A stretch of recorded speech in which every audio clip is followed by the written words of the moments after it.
Who will tell your story? His story is one of the most remarkable of any world leader. On April 27, 1994, Nelson Mandela cast his The vote. Department of Agriculture, Land Reform and Rural Development. How will your story be told? What is to be said about your life if your story is told? Is it the superficial detail that serves as clickbait? Or does the world get to learn about what lies beneath the surface?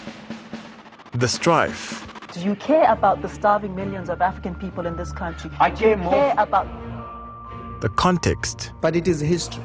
And the emotion that comes with devotion, passion, and love? I can tell you, Melus, we've been marching with memoranda. I look back and say, I spent 20 years in all of this. But what happens if that story, your story, is about land? Or the nexus between land and corruption? Or perhaps the intersection between land, corruption, and human rights abuses? Which voice will echo your thoughts and experiences? Those things interact in complicated ways. The Constitution will say everyone has the right to access to land or access to housing. At the end of the day, then the municipality will tell you, but there's no land. The colonial system has brought about this idea that land belongs to the man.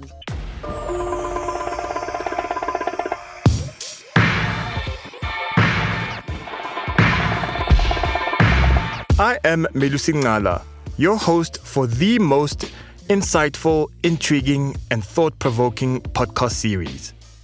The story that we, as Corruption Watch, will tell you is based on intel received on acts of wrongdoing by government and industry players in the farming sector who are involved in so-called equity schemes. Most importantly, though, this story is told from the perspective of the marginalised, and it is their voices that you will hear. Like a bus.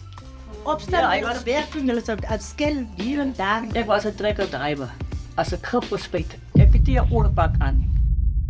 Story of the Marginalised, a land and corruption podcast series by Corruption Watch, can be found on Spotify, Apple Podcasts, and other podcast platforms.